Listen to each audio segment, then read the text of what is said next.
بسم الله الرحمن الرحيم. الحمد لله رب العالمين، الصلاة والسلام على رسوله الأمين وعلى آله وأصحابه أجمعين. أما بعد، ولا ليال ملكستود الدون كسوجنتهين دلك جوديهيسا يا عالم كدمانتي وحين سلامي سلامة إسلامك.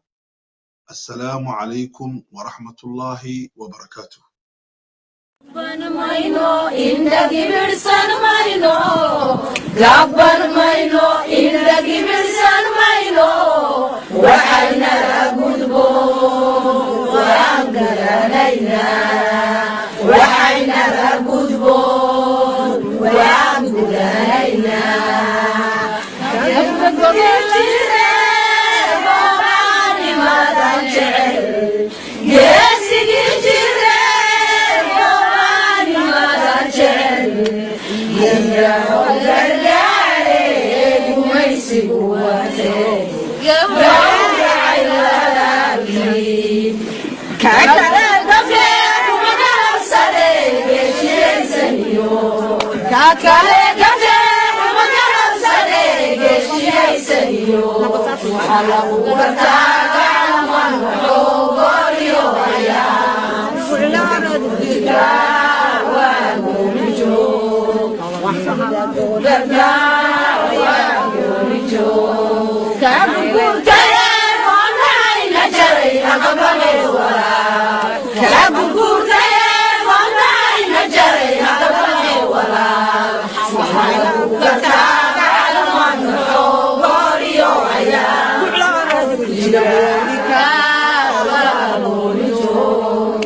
Okay.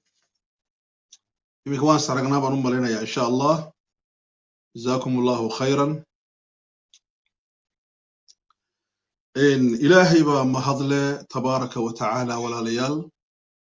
إن قد جاي ضد إسلامه أو دين إسلام كهيسته إلهي بمهضله تبارك وتعالى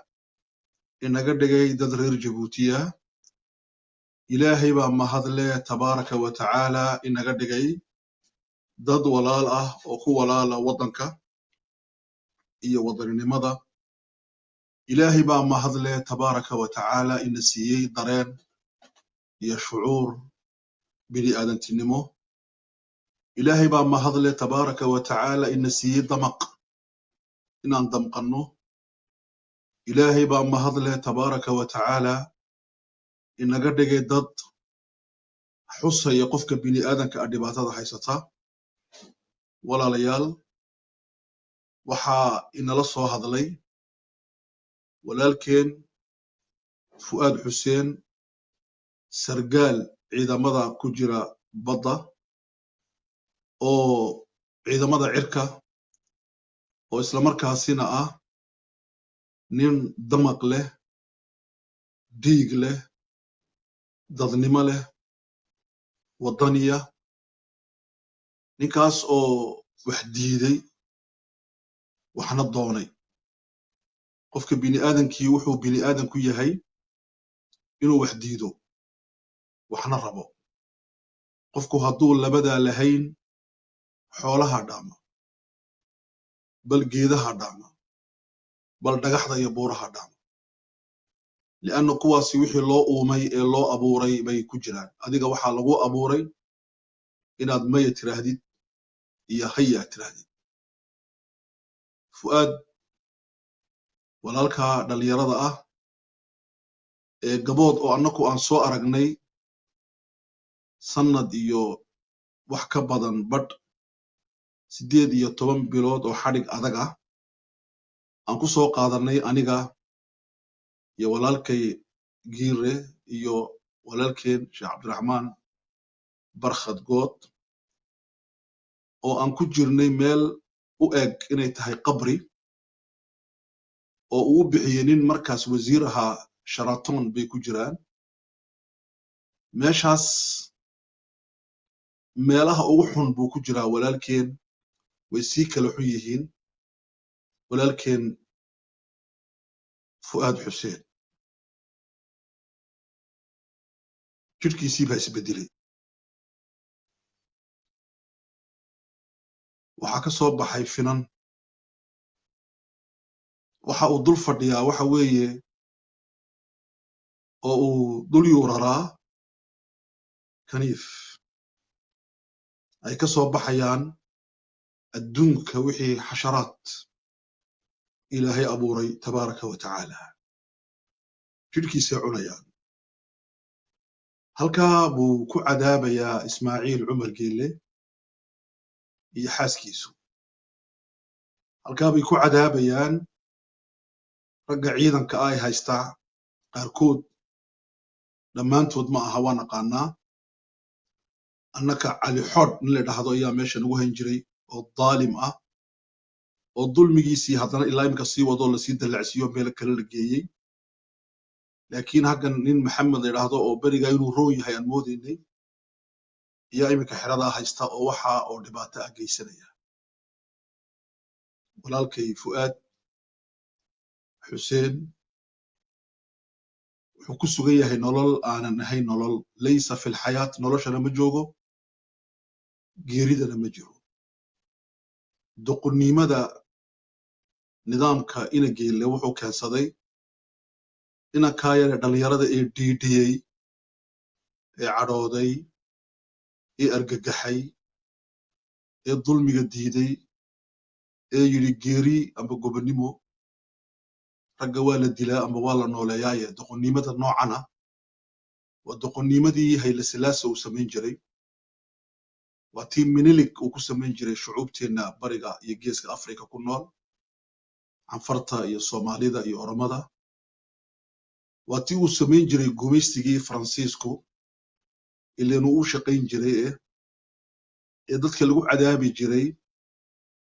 meeshii ku taalay Xumburi ee aad wada taqaaneen ee dadka hogaga la gelinaya qayladooda iyo dhawaqooga jaarku ayna ka seexanin ileen kuwii bay dhaxleen waa sidii uu yeelayay Talyaanigu markuu koonfurta Soomaaliya xukumayay uu dadka u cadaabi jiray waa tacdiibkii waa sidii uu yeeli jiray gumaysiga Ingiriisku markuu xukumi jiray Somaliland uu dadka u cadaabi jiray waa sidii uu yeelayay Talyaanigu markuu xukumayay Liibiya عمر المختار وكديدي وسيدي ويلي markii uu Hollandeegu ay xukumi jireen Indonesia waa sidii gumaystigu uu ka yeelay qaaradeena Afrika iyo qaaradii weynida Asia iyo America dadkii madooba sidii loo galay way walaalayaal arinta maanta ka dhacaysa xabsiga Djibouti oo uu ku jiro walaalkeen Fuad Hussein waati uu ku dhintay walaalkeen Maxamuud Cilmi isagoo salaadkii habeenka tukaday leelka oo habeennimadii salaatu leelkii ku seexday oo dadku ay wada arkayaan siduu u tukaday salaadii dheereed ee habeenka macaaneed kadibna Maxamuud Cilmi subaxnimadii salaadii subax markii loo kicin la yiri aakhira loo diray taasi waa tii jabhad xabsiga ugu jiray sanado ee dawada loo diiday ee keensatay in uu maalimaha kamida nolosha ka baxo oo uu dhinto walaalayaal waxaad moodaysiin wax Fuad ku gaara laakiin waa wax qof kasta oo reer Djibouti ku soo socda hadday dhibaatadu adiga ka maqan tahay qayrka bay ku maqan tahay maalinta la xidho nin halgamaya oo la cadaabo waxay ka dhigan tahay jirkeena qayb kamida yaa la xidhay oo la cadaabaya hooyadii dhashay Fuad way hadashay way dhawaaqday way argagaxday wayna ka hadashay arintaasi xoog leh waxayna ku tilmaamtay inay inankeegii meel uu dunida ka joogo aysan jirin waxa taa la mid ah walaalayaal Fuad Yusuf akha qaaliga ah ee casiiska ah ee kariimka ah ee qiimiga badan Fuad Yusuf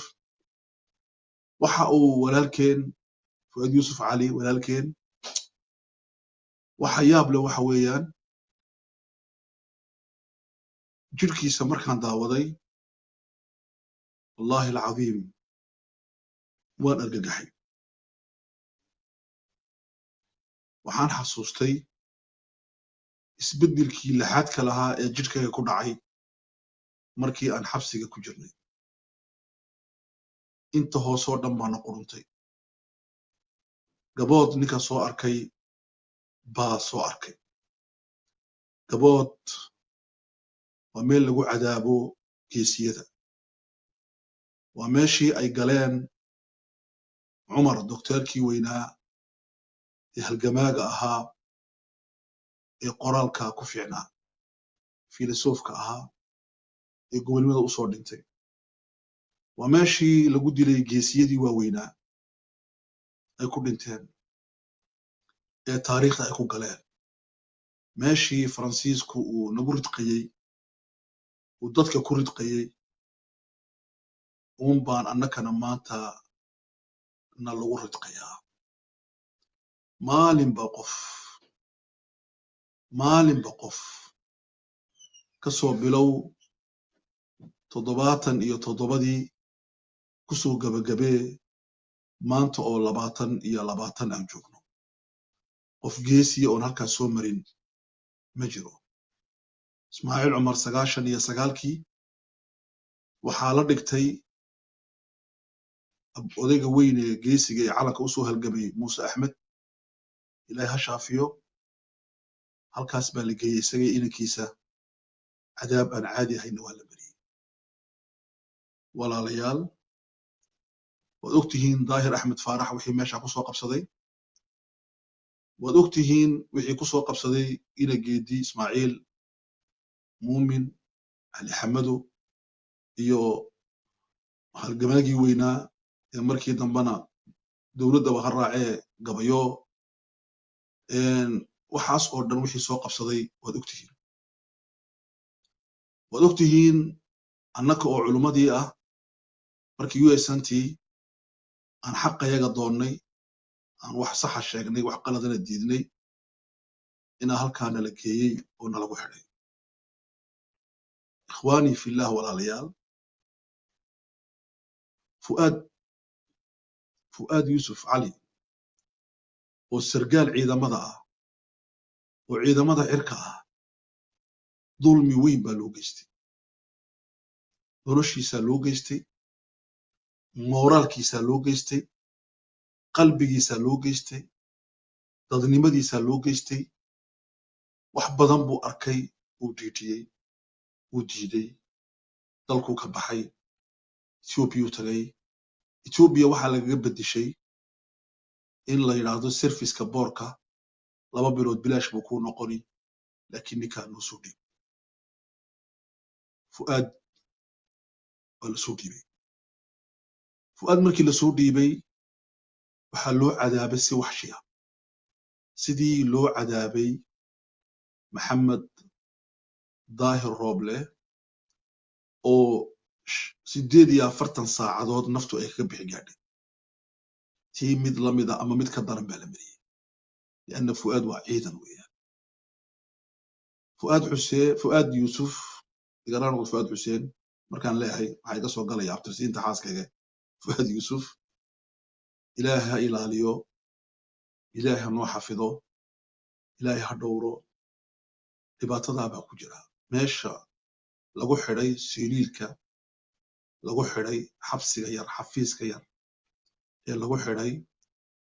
waa xafiis aan caadi ahayn anugu waxaan ogaa markii aan xabsiga galnay waxaa noo iman jiray habeen walba basas ayaa la soo dirayey mise way noo soo gelayeen waan soo jeedaynay waan dagaalamaynay maskaan dilaynay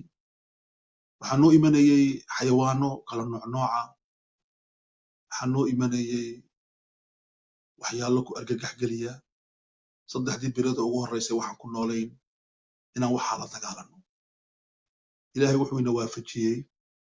dadku aad noogu sara kacsanaa inay noo yimaadiin dhakhtarro waaweyn oo ay noo keenaan waxaan jirka marino oo jirkayagiina uu ku badbaaday ilaahay baanu uga baryaynaa dhakhtarradaas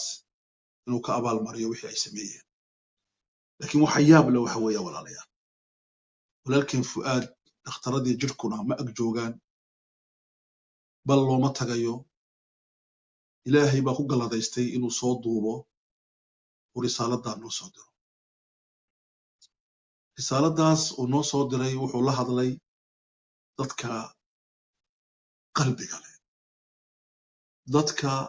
damiirka leh dadka naxariista leh dadka waxdiidka leh dadka argagaxa leh dadka ilmayn karaya ee ooyi karaya dadka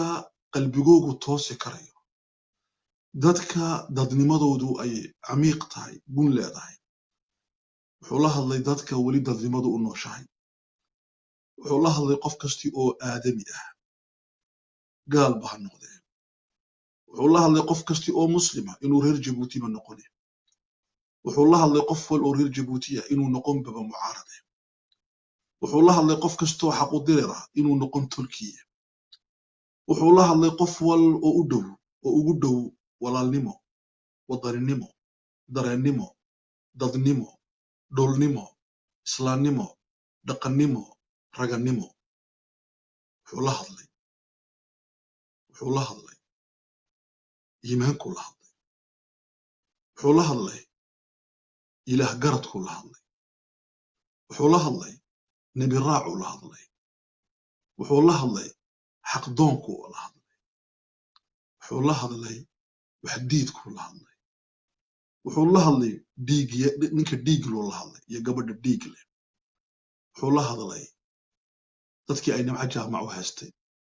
gabban mayno indhagibirsan mayno waxaa nala gudboon waan gudanaynaa wuxuu la hadlay inta yar ee xukuumadda ku jirta ee dhiig ku hadhay dareen leh ee oran karta ورصدنا دياليس الصحمة هنا إلهي كبق أليس منكم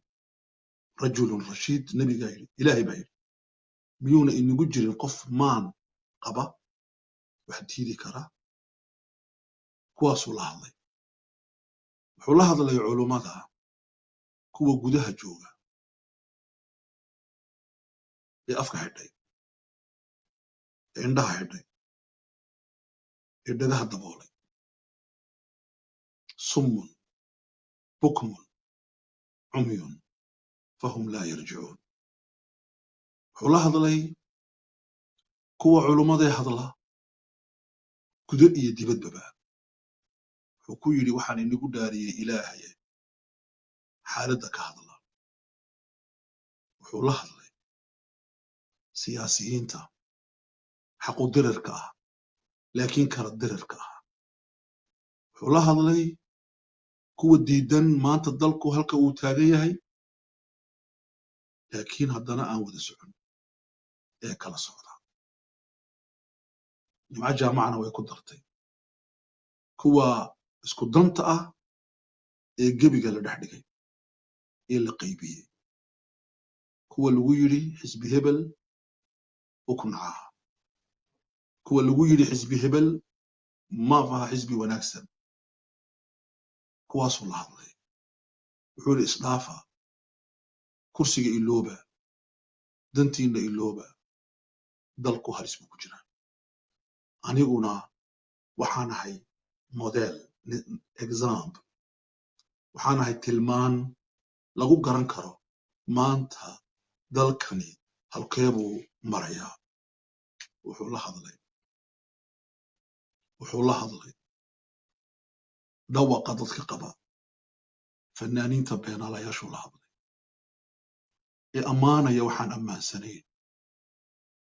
الصعب كأوتوما يا وحان صعب لوتومي قاجدا كدو الهاسيا كدو الفرحيا أقارت جادك وهاسيا هاسيا أفرتكون وفرن كوا لسي قريا يرير وكسو جيدا oo walaashii iyo walaalkiina balbala jeefaan isaguna ku hoyanaya aqalla laga dhisay magaalada meelaha ugu xoolo badan habeenkii seexanaya jaadka isku dawaqinaya daraartii marka hees looga baahdana heesaya kuwa uu la hadlay fucaad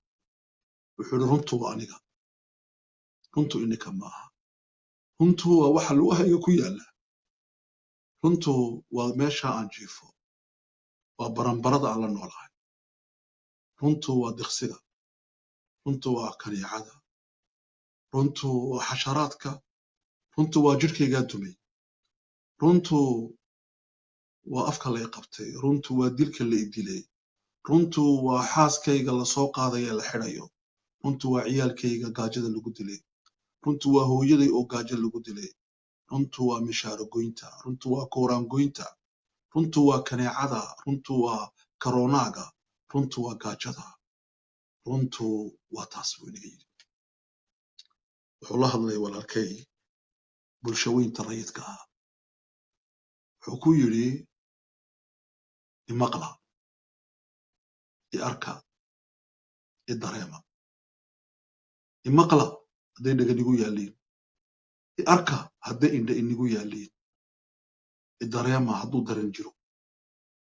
shalay markii la laynayay rasaasta lagu furay xaamud cabdi sultaan ninka la dhahday wasiirka ahaan jiray anna aan saaxiibka nahay ayaantii markii rasaasta la dhacay halkaa ka dhifatay nin turkiya oo walaalkiya oo uu koriyey oo dareen maqaba ah oo abaar ka qaba qalbiga maskaxdana gaaja ka hayso dareenkuna ka hoyday ayaa yidhi uu isku dhigay rasaasta subxaanaka rabbi wuxuu cunay xoolihiisuu cunay gurigiisuu seexday yaa rabbana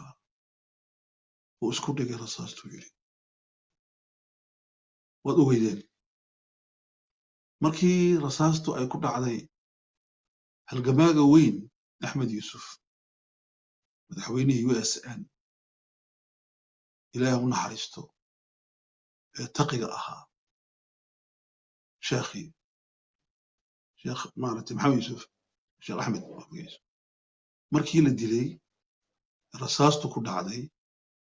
taqabbalahu allahu ilaahay jannada ha geeyo firdows alaclaa wuxuu yidhi waxay yidhaahdeen masraxiyad buu dhigayay maanta uu inaga hooseeyaa qiyaamahana waa la isxisaabi doonaa hunaaka taltaqi alkhusuum saciid oo loo yaqaano saddaam oo ah hogaamiyaha xisbigii uu ka tagay ismaaciil geedi xareed markii halkaa rasaasu kaga dhacday ee isagana waad ogeydeen gurigii walaalkeen looyarkii afukaagii jaamaca marameeda loogu soo galay ee lagu furay rasaasta rag indhaha xidhan oo tirura oo laga keenay dibadda maantana waxaa nagu maqana in ciidamo badan oo dibadda laga keenay in lagu ururiyo xerooyin dadka reer Jabuuti in lagu laayo la doonayo laakiin laguma lay karo dad dibadda laga keenay reer Jabuuti walaalayaal wuxuu la hadlay Fu'aad Yuusuf Cali ilaahay ha ka soo saaro mugdiga iyo madowga wuxuu la hadlay bulshada rayidka ah aqoonta kuwa isbidaya kuwa jaamacadaha dhigaya kuwa iskoolada dhex dhigaya kuwa iskoolada sare dhigaya aqoontu maaha P iyo C ba iyo ta P iyo C aqoontu waxa weeye waa dhaqan dhaqankuna waa dhaqan wax diida aqoontu hadday yeelan weyda mowqif siduu yidhi Nacuum Toshomiski waa uskag waa gidaafad waa lama qaato wax la qaata male wuxuu la hadlay Fu'aad Yuusuf ciidanka qalabka sida ee dulunsan ay gaajadu ka muuqato maaragtay dhinacyadooda ay ka muuqato wejigooga ay ka muuqato ubadkooga ay ka muuqato habsocodkooga ay ka muuqato deriskooga ay ka muuqato kaba haysitaan ay ka muuqato gaariyaha la xereeyo ee maalinta la soo saaro 7 Juwan ee inta kalena xidhaysan ee la kiciyo maalintaas ciidamada hubkii laga ururiyey ee sita banaadiqda iyo baaskooladaha rasaas ayna ku jirin ciidamada aan la aaminsanayn yuu la hadlay wuxuu yidhi waa nin hor kacaye waxaan ahay nin wax diiday oo shicibkiisa raacay wuxuu la hadlay kuwa booliska ah ee Cabdilaahi Cabdi uu wareeriyey oo u mahadnaqayay shirkad la yidhaahdo Ivorian Company oo uu leeyahay nin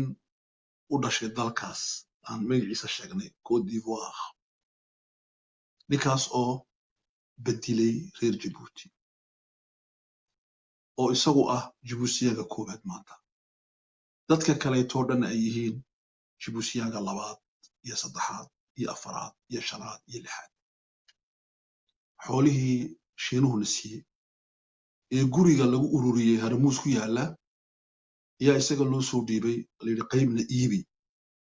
taswiirahoogii baan haynaa iyadoo oo looyacada kasii baxaya oo aadaya meelo kale amba galiila kasii baxaya oo meelo kale aadaya oo la iibinayo laakiin si taa loo oodo waxaa la orod qaybi oo jaamacadana qayb geeyo oo adu bixi anaa gargaaraya dheh qaybna gee ciidamadii oo mahadnaqaya nin Ivoriyaankaas oo kale waad mahadsan tahay Fu'aadna xidhaya fu'aadna xidhaya ninkaana u mahadnaqaya walaalkay buu yidhi cabdillaahi cabdi walaalkay goormuu walaalkaa noqday uu fu'aadna cadow noqday wax yaab le waxa weeye wuxuu la hadlayaa kuwaas wuxuu la hadlayaa walaalkeen fu'aad aba inankeenna fu'aad wuxuu la hadlayaa bulshada reer jabuuti wuxuu niga leeyahay reer jabuutow maanta waa maalintaad is xoreynayseen kelmaddaa buuri dalku dad uu leeyahay dal bilaa dada maaha dad bilaa dalana lama keeni karo dalka falastiin maaha markay yuhuuddu falastiin imanaya waxay idhaahdeen nuriidu ardan bilaa shacab lina'tiya shacban bilaa ard waxaan rabnaa dhul aan dad lahayn si aan u keenna dad aan dhul lahayn axibbatii walaalayaal dhiiggii maanta ma kicin istaagi gaadhay tajammada marka baraf qofka lagu rido dhiiggu istaagaa waan qabowni baraf oohin baa na soo haysata wallaahi alcadiim laabtu argagax baa ku jira inuu cumar geelle dad badan buu xidhay dad badanna uu laayay laakiin wuu ilowsan yahay mucamar alkhadaafi 40 sanuu dadka xidhayay uu leynayay laakiin waxaa laga soo hoos saaray bullaca wuu ilowsan yahay zayn alcaabidiin intuu isagu xukumay 20 sannadood 5 shay buu sameeyey buug baa laga qoray isagii iyo islaantiisii taraabulusi culummaday xidhaan kow waddankay ka raafeen dibadday uga direen way eryadeen 2 imaamyada intay xidhaan bay hablahooga ku hor fuuleen halkaa buu gaadhay 3 rag culummo ah oo aqoonyahanaa dabada laga fuulay xagga dambaa laga fuulay 4 xoolo waxay lahaayeen oo dhanna u qaatay laakiin habeen madoobu cageeyey diyaaradduu raacay harabaa uu baxsaday walam yacud ma soo noqon 4 ninoo sacuudiya ku aastay qabuuraha nebiga laakiin dee qabuurta nebiga agtiisaan ku aasanahay kuma badbaadinayso camalkaagii baa kaaga horreeya dembiga intaa leeg buu sameeyey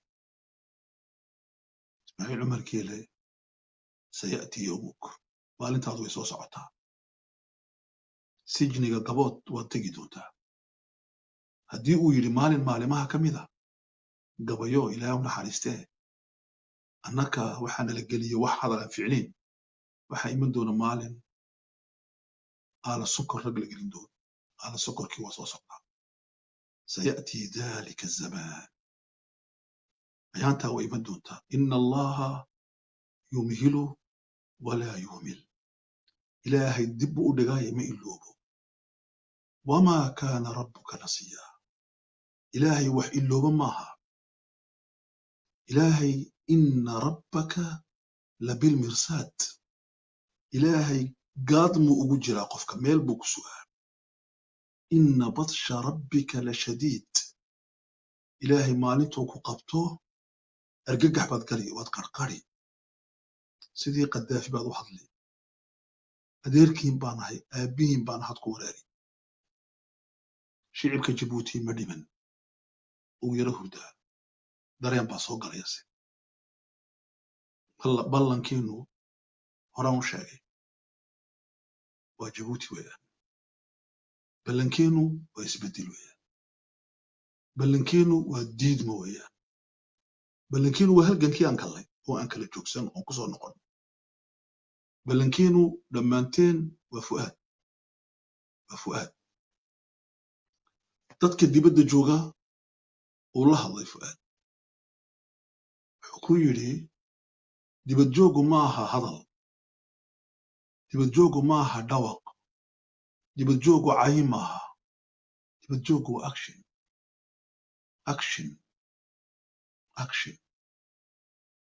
reer Canada, Ottawa, Montreal, Alberta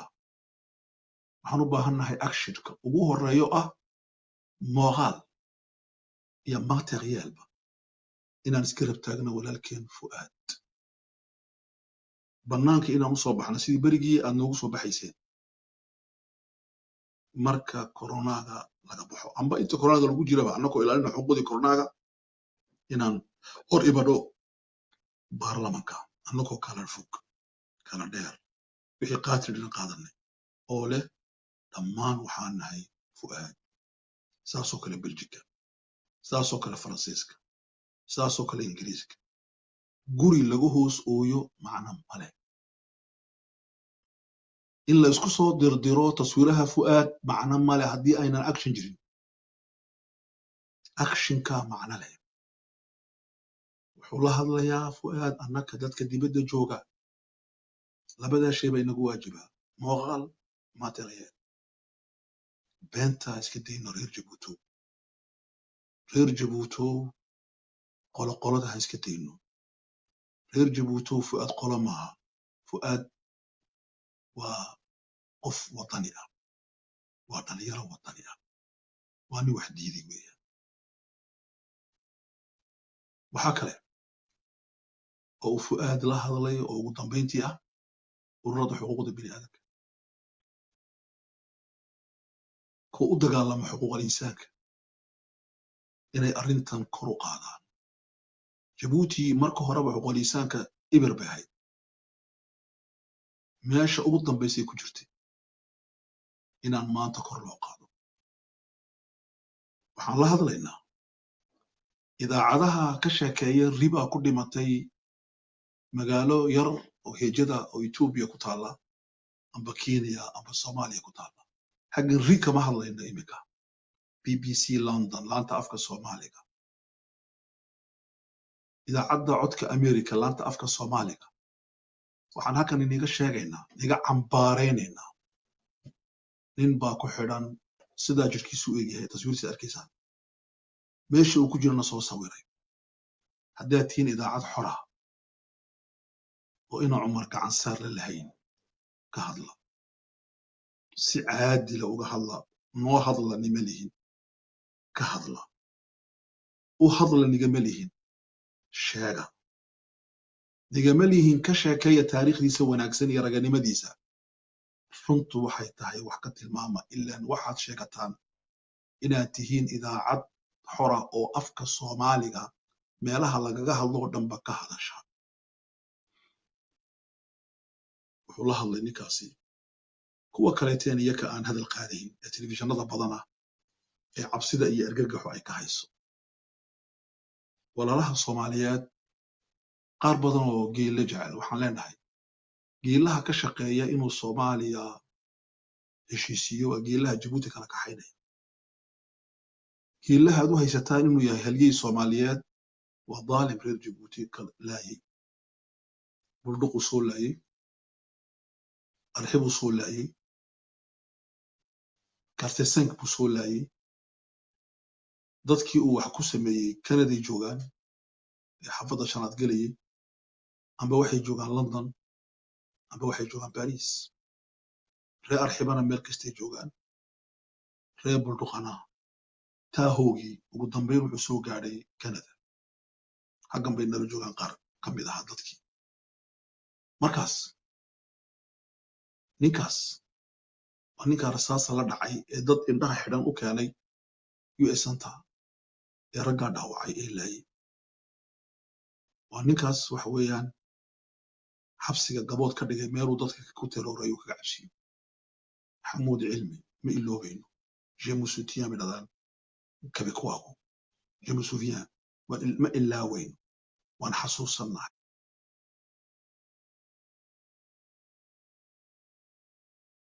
weligaaba kursi dahaba ku fadhiiso weligaaba aqal dahaba gal laga hadhi maayo walle saalleesaya saaka laga hadhi maayo lama ilaabayo geesiyadii halgankan usoo dhintay loo soo xidhay usoo cadaamay soo ceeb maaha in maanta uu cumar dambas weynaa u taqaanin halgamaagii weynaa reer jabuuti ahaa ee calankan u soo dhintay inuu maanta magaalada dhex jabuuti habayo waxba ku haysan sooce maaha qarshiile oo im nationalka sameeyey in hagga inta lasoo fadhiisiyo ooy laga yidhi oo bari hooyo walaashay khadraay huuna ismaaciilow iga nax lagaga siiyey sooce maaha inaad dadkii geesiyada ahaa maca jaamac in la iloobo taariikhdii maxamuud xarbi in la iloobo axmed diini axmed sheekho xasan guureed abtidoo naftiisii la iloobo caasho boqorre lagu daro xaggan baad ka arkayseen hooyada ugu fiican jabuuti waa ayo inay yar wuxuu caasho boqorre may hooyo kalaa jirta waa caasho boqorre kii saddexaad kii afraad waad garan weydaa lagu yiri hooyada caasho boqorre maaha waa hooyo kale كلما دخلت أمة النار لعنت أختها حال ربا إن تاريخ المسحو تاريخ عصبه بيهنا نرسمي ولو رادو سقاشن يسقال كي بدلتين سقاشن يسقال كي أبورتين كي هذا وان أبورننا والنولان كرتا لقينا ذكرتنا ولمن يسا ولا الفؤاد ولا الفؤاد فؤادو إنك يجيو قلبك يجيو لابت يديو روح يديو مسكينو وحاد ليدهي بقلال قف ولا الهايا وقرب جوكس الدور إن شاء الله تطبع نور وندي من ولي فؤادو تطبع درين له ودرين كوغات كعيسي إلهي أخو قرب قرب أنا كنا أخو قرب قلينا إلهي أكو حفظه أنا كنا وحان قبان كرنا كنا قبلنا إلهي يكا إلالي عدوك أنا كنا عدوك أرقق حسك إنتان أرققين كرنا أرققينينا إلهي تبارك وتعالى هكادقو نين أمضو أيكو كعضو أي حقو كدونتو أديق إيكو وكل ميت كابا دمانتين واسقرب تاقنا وحانيق الله رير جبوتو وانتا إيشاري سيدان نحيا كدورنا نقورنا بريتوني dalkeena aan badbaadino waa dhawaq waa nidaa dadka reer jabuutiya ee george volowat garab taagan kulul reer jabuutiya nin madooba halkaa lagaga joogsaday nin madoobaa la dilay aaway dadnimadii leh markay jabuuti tagto way aamusaan qaar reer bebeya salo qaadayoo kuleh oo kusoo qoraya facebook ah عدالة نبضي مجلس هدينا العدالة دي جرين مرايكا ساكلية أنا كنا وحلنا هاي جيبوتي نبضي مجلس هدينا عدالة دي جرين عدالة دا كوريسا نبضا وعروية قف كستي بعدالة دي سهاينو مركابي نبضي إيماني واساس ويا بهمجرو سان جستيس جستيس كو أولا سيغا هورتو إنو هوريا جستيس برلي فؤاد عدالة هيرو فؤاد كان عدالة لنا محكمة جيبوتي كون وكرسوني بقى ولو يريا وحلو جي نيكا إيميكا محكمة وزيرك كأنا وإنو أرنتا كشقيويا وإنو نيكا وزيرك وجودها إيميكا لسير دقينا وإنو حضو دورشة صوص عطا ككاليتنا تذكا كعا وإنو حرحلو وسيستم لغسي شقيو مد كاليتنا وحا لسير دقي وزارة كاشاندقا هدي جبهة بحان سيدي وقور تقيلها صدح راني بوا صدح إنو شقدودا لا يقانو بيه waxaan leenahay annakuna wayamkuruun wayamkuru allah wallahu khayru lmaakiriin wamakru ulaa'ika yabuur makrigaasi ma najaxaya insha allahu tacaala waad mahadsantihiin aad baan u salaamaya walaalkii fu'aad xaaskiisa iyo dhammaan halgamayaasha dunida meel kastay joogaan waxaan leenahay arrinta george volowat ee marayka dhacday way xun tahay waana garab taagannahay bayaan baan imika qorayaa culummada iyo dadka aqoonyahanka ee Ottawa ay ka soo saarayaan mawduucaas waxaan leenahay waxa ka xun oo la mid ah tan ninka tiisa dareemin dadka inuu ka sheekeeyo maaha hadday Djibouti joogay Palestine anagu ku wareeri jiray bariga hore Palestine ilaa imkana waan jecelahay laakiin ruriya tegay kuwa dalkayga dadkayga weeyaan waa dhibaatada aniga haysata suma waa muslimka kale iyo bini aadamka dhibaatada haysata laakiin ka kalaan u hadli kaygana kama hadlayo ka kalaan u cabaadi kaygana kama cabaadayo ka kalaan u qaylini kaygana uma qaylinayo ka kalaan ka dhiidhiyi kaygana kama dhiidhiyayo ka kalaan u ooyi kaygana kama ooyayo ka kalaan maaragtay u naxariisani kaygana uma naxariisanayo waxba kama jiraan waxba kama jiraan waxba kama jiraan nin yaro saaxiib lahay baa soo qorayay maraykanka waxa ka socda maanta waa khatar waa jibuutiyaha male fu'aad sida loo galaya dhibaataa ka jirta ma oran karaya shib ku neefsa dibadda ka neefsa gudaha wax soconaya maaha dadka maraykanku way kaceen way difaacayaan george walwad iyo xaaskiisii xaqoogan way soo ridanayaan dastuurka maraykan u ilaalinayaa